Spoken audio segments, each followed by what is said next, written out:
Assalamualaikum warahmatullahi wabarakatuh.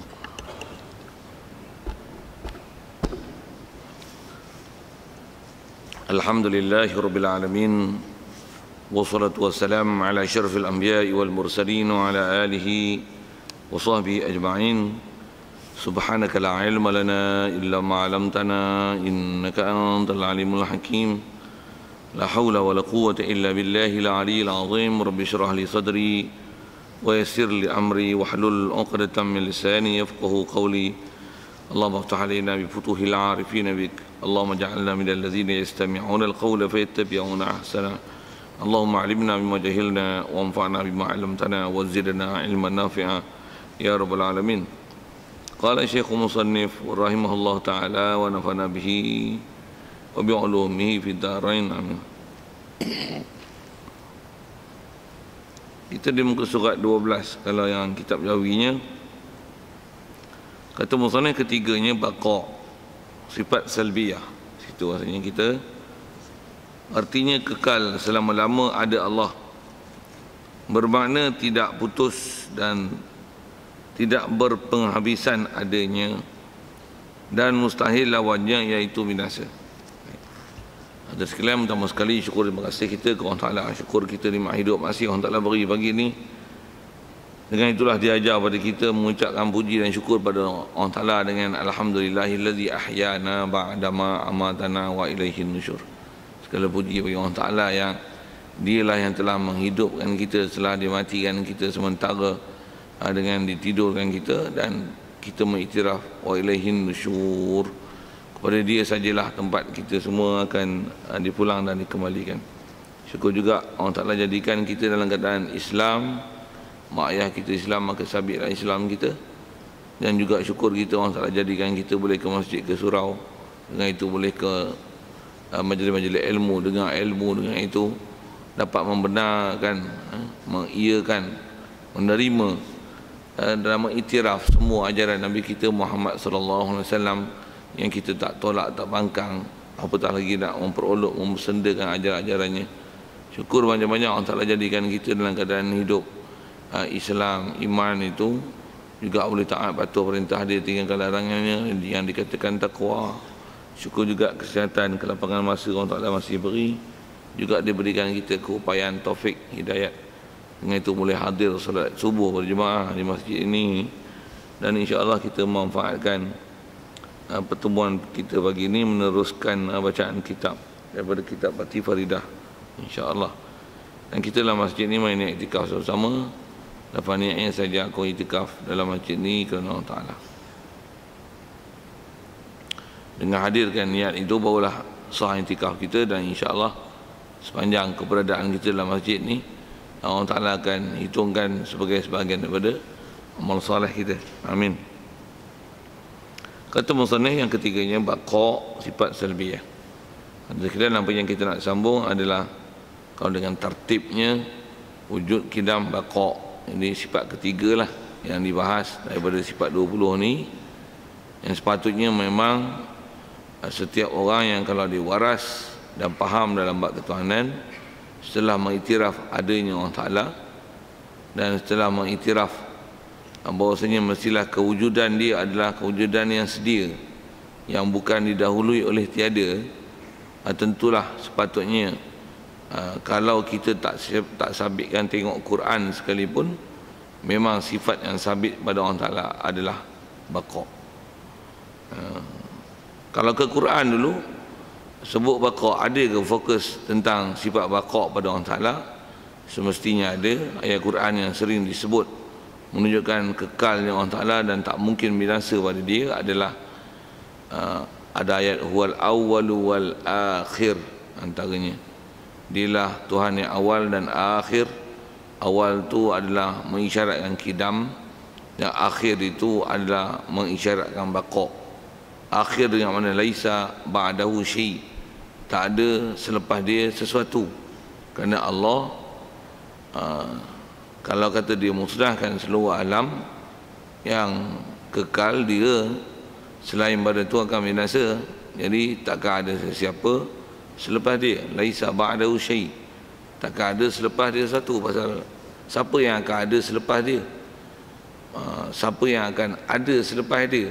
Sebab dia tak menerima binasa. Jadi maksud kata akhir itu adalah la akhiriyata li wujudih, tidak ada penghujung bagi kewujudannya. Begitu juga ada yang Quran, wa yabqa wajhu rabbika dzul jalali wal ikram, kekalah zat Tuhan kamu yang punya kemuliaan, kebesaran dan kemuliaan. Itu kalau dengan Qurannya. Cuma kitab kita ni ialah kitab akidah yang ulama ambil intipatinya daripada seluruh Quran hadis. Yang ni saja memang mereka tak datangkan Quran, pasal Quran tambah dengan nisbah ulama dulu dia ialah maklum. Apa yang didatangkan kepada kita adalah fakta saja, yang kata wajib intikad kekal, dan kaedah berdalil nanti dia akan berdalil dengan kaedah akal. Pasal apa yang nak diajar pada kita dengan kitab-kitab yang seumpama ini adalah mengajar bagaimana mendatangkan kaedah penakkulan akal tentang sabitnya sifat Allah Ta'ala. Adapun tentang kita dah beriman tentang Allah mesti sifat kesempurnaan pada dia, dan apatah lagi yang kita dah bersandarkan Quran, hadis tentang sifat-sifat dia, tu memang kita yakin lama dah.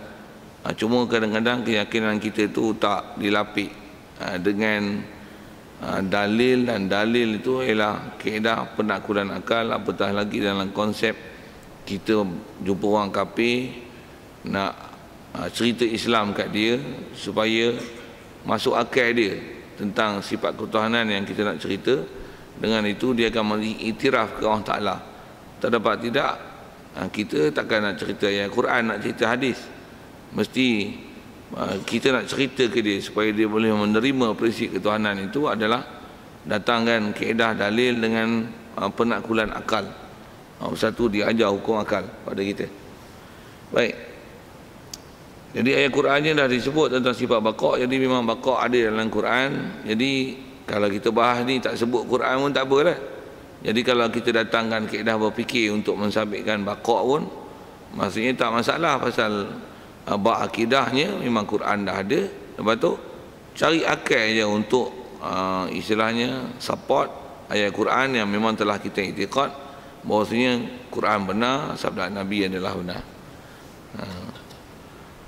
Sedikit kalau saya sebut tentang konsep kita belajar kitab akidah yang macam ni. Macam mana kalau kita belajar sembahyang misalnya, kita dari segi berimannya kita sembahyang ialah satu kewajipan. Nisbah Rasulullah sabdakan dia ialah salah satu rukun Islam, perkara asas besar dalam agama. Mesti ada hikmat dia.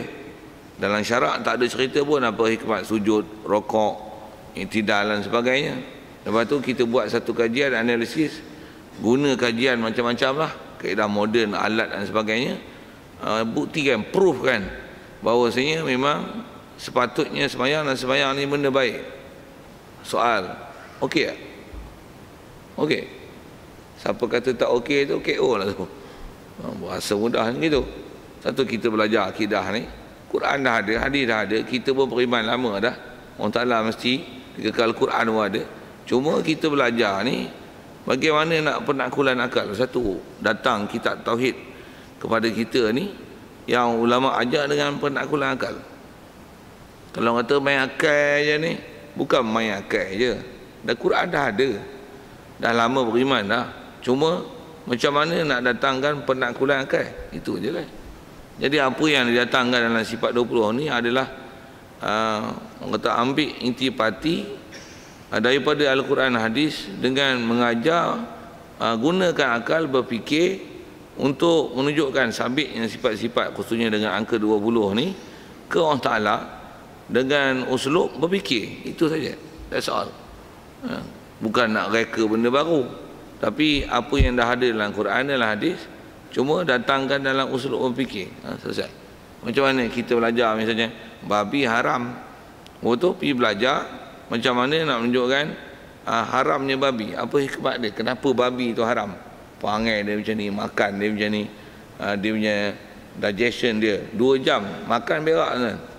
Jadi dia punya sistem penghadaman punya cepatnya tu macam-macam lah nak sebut tu, untuk perangai dia, apa lagi kuman-kuman bakteria, cacing pita lah, apalah macam-macam. Ada bukti lah bahawasanya memang pengharaman babi itu sewajarnya. Kita pun dah lama dah terima babi ni haram. Itu cerita tentang nak tunjuk hikmat dia saja jalan. Walaupun tak sebut Quran hadis. Memang Quran hadis tak sebut pun kenapa babi haram, kenapa nak wuduk basuh muka, kenapa basuh tangan, kenapa basuh kaki, tak cerita pun, beriman aja. Itu masalah iman. Untuk orang yang tak beriman ni macam mana kita nak atasi dia? Ajar dengan penakkulan akal. Satu datang wajah kitab tauhid kita punya ni. Baik. Jadi atas kita bicara baqa ni yang terjemahnya kekal, macam mana dah dibicara dulu, dia sifat salbiyah. Baik. Saya tak syarah panjang lah, cuma sekali lalu sebut atas nama sifat, dipanggil sifat kerana apa-apa sesuatu disebahkan ke diri Allah Ta'ala, ke zat Allah, ke Allah, itu dinamakan sifat. Pasal diri Allah dalam pengistilahannya disebut zat. Apa-apa yang disandar ke Allah Ta'ala dipanggil sifat lah. Jadi baqa adalah sifat yang disandar ke Allah Ta'ala. Selesai. Itu sifat. Kemudian disebah penamaan dan grouping dia dipanggil salbiyah. Ada 5. Itulah yang kita dah jumpa. Qidam, yang ni baqa, nanti mukhalafah lil hawadis, qiyam bi nafsi, wahdaniyah. Dia grouping yang ni dipanggil sifat salbiyah. Dipanggil salbiyah kerana sifat-sifat 5 ni apabila disabitkannya ke Allah Ta'ala, maka makna yang terhasil nanti adalah menafikan perkara yang tak layak pada Allah Ta'ala. Bila disebut baqa, bila disebut qidam, terjemah sedia, maksudnya tak ada awal. Baqa, kekal, maksudnya tak ada akhir. Mukhalafah lil hawadis, menyalahi baharu, tak serupa dengan makhluk. Qiyam bi nafsi, diri sendiri, tak hajat pada Allah Ta'ala. Wahdaniyah, asa, tak berbilang. Fokus maksud dia ialah menafi perkara tak layak. Pasal itulah dipanggil salbiyah. Itu sekali lalu dah bicara lah dulu. Ulangan sikit. Baik. Kalau gitu apa tarikh baqa? Baik, arti baqa adalah kekal selama-lamanya. Dan disebut kekal selama ada Allah. Apa maksudnya? Sifat baqa ni adalah sifat yang kita sandar ke Allah Ta'ala selama-lama ada Allah. Itu pun salah satu kaedah bahasa ulama'-ulama' kita. Kaedah mendefinisikan pasal bila sebut sifat, mestilah sifat bersandar ke zat, dan sabitnya sifat baqa mesti di atas zat Allah Ta'ala. Jadi bila akan ada sifat baqa Allah Ta'ala, tentulah adanya sifat baqa selama-lama ada zat Allah Ta'ala. Jadi bila ada Allah, mestilah ada sifat baqa. Selama-lama zat dia ada, tentulah sabit sifat baqa pada dia. Itu bahasa itulah. Kalau agak-agak tak faham bahasa lama ni, macam ni ialah Allah baqa, selesai. Pasal kita kadang-kadang bahasa kitab tu, bahasa klasik tu tak berapa nak hadam kan. Perut pun ada masalah. Jadi makan sakit perut. Sikit saya guna bahasa perut tu kan. Bahasa pun itulah. Tak berapa nak mantap bahasa klasik tu. Dengar tu pening lalatnya, pening bela. Padahal bukan susah mana pun. Tapi dah tak faham, tu saya kata agak-agak tak reti bahasa itu. Allah kekal, sudah. Ni kekal selama ada Allah. Macam mana tu? Saya sebutlah. Tu tak apa faham, tanya lain. Pasal tu teknikal bahasa je sikit. Sikit lagi bab teknikal bahasa ni tuan-tuan. Satu, kalau kita baca kitab-kitab akidah ni, kalau ada bahasa yang tak faham, tanyalah ahli yang faham dalam bahasa klasik ni. Pasal baru-baru ni ada orang Melayu kita lah, orang pun orang Kelantan, ngaji asalnya ngaji pondok juga. Lepas tu dia moden-moden sikit, ada buat assignment, ada tesis apa, ada dikutuknya sifat 20. Pasal apa? Dia kata sifat 20 ni sifat kitab tak betul. Pasal ada bahasa yang disebut tu pelik-pelik kata dia, perkuasa, perkehendak. dia komplain dengan situ.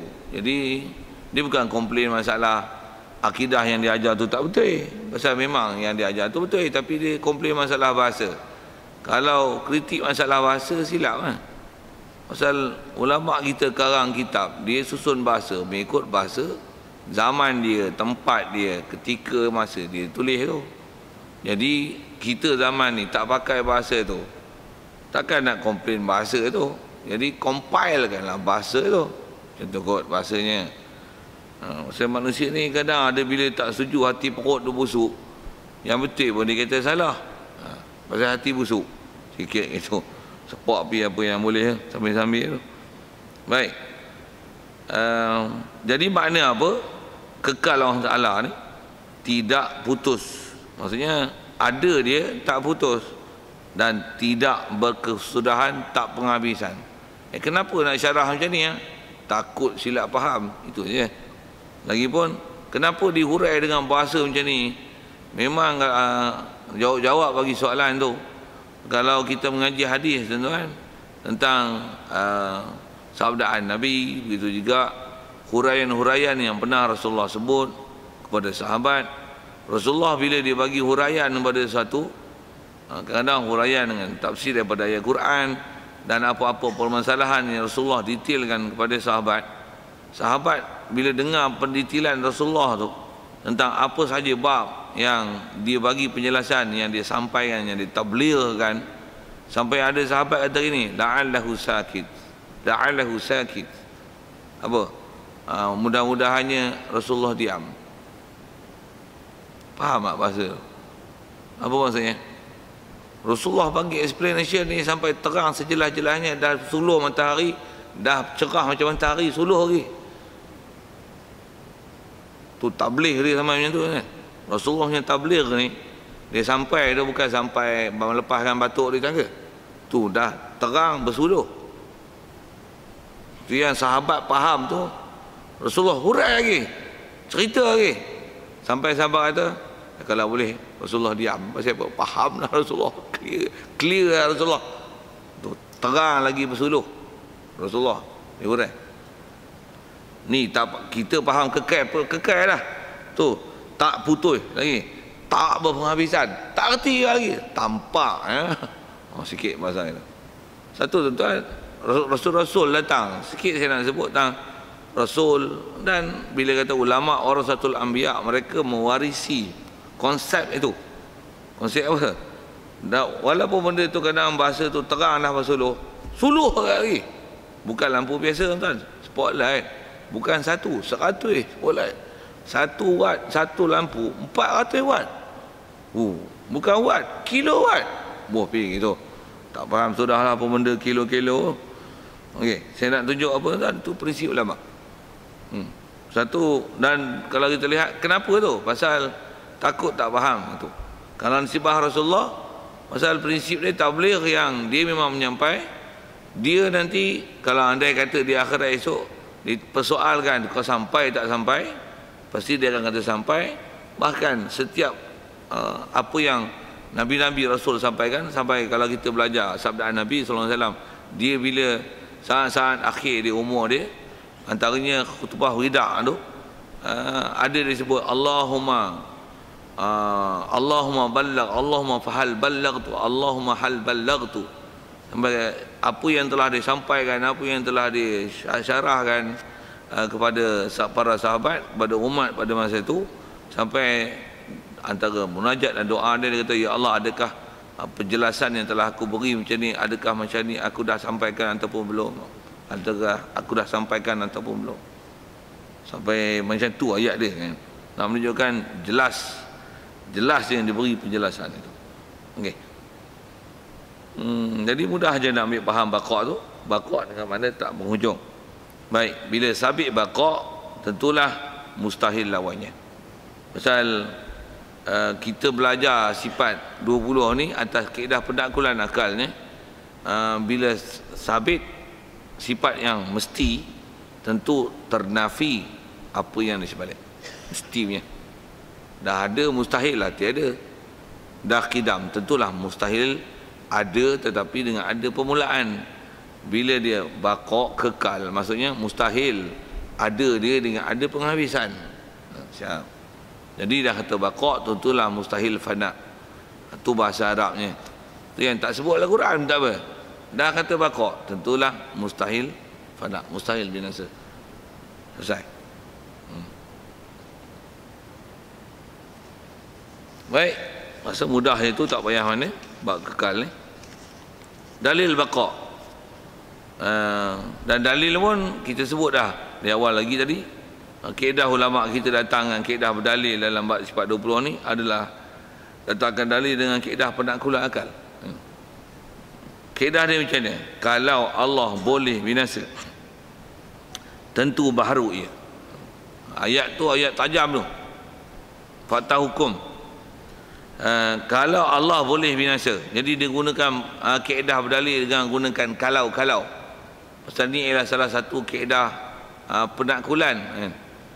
Kita pun bercakap sesuatu, kaedah nak bersembang, berhujah, kadang-kadang kita menggunakan bahasa kalau ni. Kalau hujan turun tentulah basah. Ni tengok tak basah, hujan tak turun lah tu. Betul, kita bercakap gitu. Kalau pencuri masuk, pintu mesti kena kopak. Tapi tak kopak lah. Oh, masuk kot tingkap. Kalau tengok tak ada apa terbuka, tapi ada orang masuk. Kalau tak ada yang terbuka, mesti tak boleh masuk ni, mesti ada yang berbuka ni. Saya nak ajar bahasa kalau. Tapi tak terbuka pun. Oh, kalau tak terbuka tepi, atas, cuba tengok kat bawah. Oh, rupanya korek bawah tanah. Saya nak sebut kaedah bahasa kalau manusia semua ni memang terbuka hati untuk mengaji, tentu datang masjid dan penuh masjid. Tapi masjid tak penuh. Apa faham? Memang tak terbuka hati nak main mengaji. Takkan tak faham bahasa penggunaan kalau tu. Ni pun kita cakap macam tu. Takkan bahasa percakapan macam tu bila apply dalam kitab tauhid, apa duk kalau tak, sekali lagi tampak.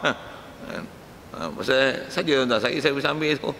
Nak sepak puak-puak yang tak suka sifat 20 ni. Pasal kaedah sifat 20 ni kaedah penaklukan akal tu, yang kata ayat Quran lagi bubuhan tak pandai ayat Quran. Dah susah satu hal. Ini bagi hukum akal yang cukup mudah. Satu disiplin ilmu berfikir yang cukup mantap. Tak reti juga saja cik pasal itu bahasa dia tampak ya. Baik. Kalaulah kata dia, kalau Allah boleh jadi binasa, tentu baharu ya. Cuma bahasa baharu ni kita dah kerap kali jumpa. Istilah baharu dengan mana wujudnya dia dengan ada permulaan. Dan kena tengok apa hubungannya.